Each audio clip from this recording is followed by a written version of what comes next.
Authenticity in art can be extremely convoluted and open to debate. Today I'm going to talk about authenticity in K-pop, why I think it's authentic, using my knowledge and perception of the music industry, which is rooted in a Western lens. I'm going to use the same parameters I would to analyze Western art. First, I'm going to start off with running through a few examples of like a gray area of authenticity, really illustrating how elusive it is, and then I'm going to move on to more black and white example of something inauthentic and of malicious intent. So I'm going to start off by talking about industry plants real quick. To preface this, industry plants is a term in the music industry. It kind of defines an artist that claims to be independent or come up independent of a label, but oftentimes these artists or musicians have deep-rooted connections to the music industry, if not an excessive amount of resources to throw at their goal. This clip is of Julian Casablancas from The Strokes, kind of outlining the industry plant pipeline. Go about getting your father to manage the band, and did he, apply the same rules to his? Well, first I asked him to hire some male models to back up the band. My dad bribed record company people. Anyways, what do you think your fourth record will sound like? I don't know, whatever the market needs, whatever will make a profit. Right. If it were the case that the Strokes are an industry plant, regardless of their talent and like catchy songwriting, it's pretty inauthentic behavior. Now I'd like to highlight the difference between originality and style here, and how taking things in from your environment and remixing them and pushing them back out to the world is not an inauthentic activity. To be honest, art was never about who did what first or like elitist gatekeeping culture. Um, if someone created a motif aesthetic or like genre, anything made after that I would consider inspired by what came first, not necessarily a rip off of the original. I think what's more important in any piece of art is like the style behind it. During the 2010s, an extremely popular subgenre of trap popped up in the underground scene called goth trap.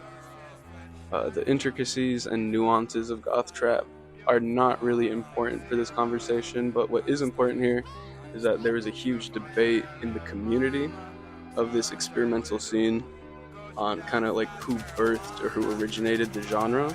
Pretty much fans of this collective known as Goth Boy Clique were claiming that their idols had pretty much pioneered and engineered the entire goth trap landscape. The people in Goth Boy Clique would be people like Lil Tracy, aka Young Bruh, and of course Lil Peep, I think is the most popular one that we would know of. If you do even like a brief dive down this rabbit hole, it becomes kind of clear that Black Cray, aka Sick Boy Rari, definitely birthed this subgenre of trap. But I think it would be pretty hard to argue that Little Peep wasn't able to take aesthetics and styles from goth trap, put it into his own work, and make extremely meaningful art by its own means in terms of creative expression. Lil Peep did go on to attain mainstream success, and I think at the end of the day, it doesn't actually matter who birthed the subgenre.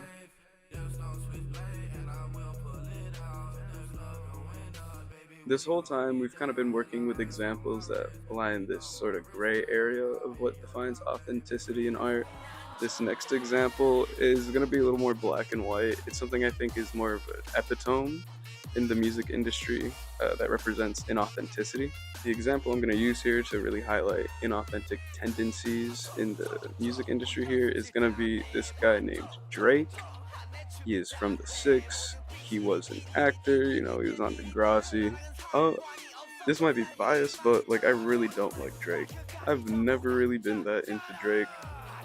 He's kind of just been steady pushing out mid since 2009, and by the grace of the gods, Kendrick Lamar did us a really fantastic public service last year, kind of really outlining parts of his character that make him and his art completely inauthentic.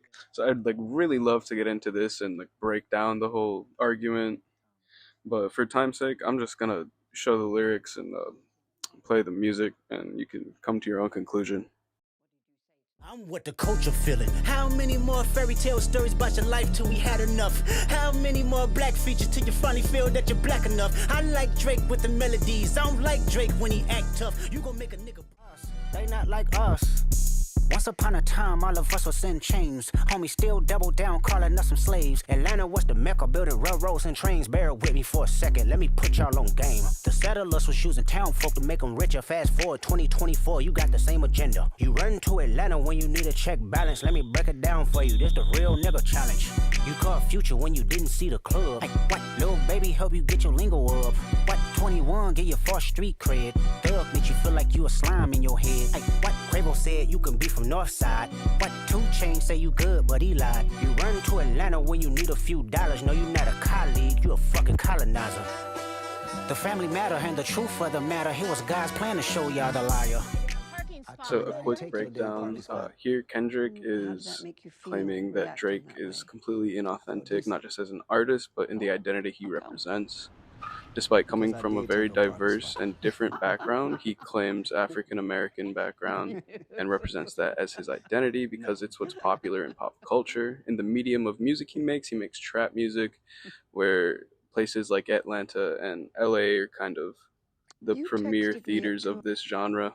And overall, he tries to just be like likable and relatable, claiming like regular, everyday people struggles when even before his rap career, he was an actor on Degrassi. And here's how all this shapes my view on K-pop and why I think it's authentic for the most part, at least from what I've seen. The large voice of criticism geared towards K-pop is the idea that it's more of a manufactured art, given that a lot of these K-pop groups are backed by large business entities. But it's really not so different from how things are carried out in the Western market in terms of the music industry. If you think about it, most bands and artists are really heavily backed by major record labels, and they also have restrictions on their creativity placed on them by the label and quotas to meet.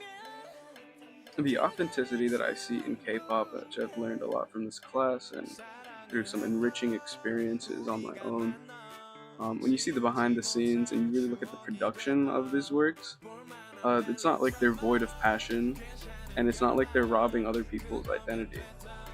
Not to mention the scale of most K-pop productions is quite immense. Any one of these works is not necessarily even rooted in just the music industry. These are very divisive of just being entertaining. They've got industry-leading video editing and production, cinematography, and then not to mention the choreography, which is an expression of emotion through a physical medium, the use of the body to express emotion, and the dances are usually choreographed by members of the groups themselves, showcasing a high level of expressed emotion in the art. And like, I wouldn't go as far to say that I've seen any of the artists claim a false identity, maybe an exaggerated, perfect version of themselves to portray to the mainstream. Overall, when you experience and ingest K-pop, it's kind of like a really fun and interactive experience almost. It's super stimulating. Um, and for all these reasons, I can't inherently say that anything I've seen from K-pop is inauthentic, and I do believe it to be an authentic production.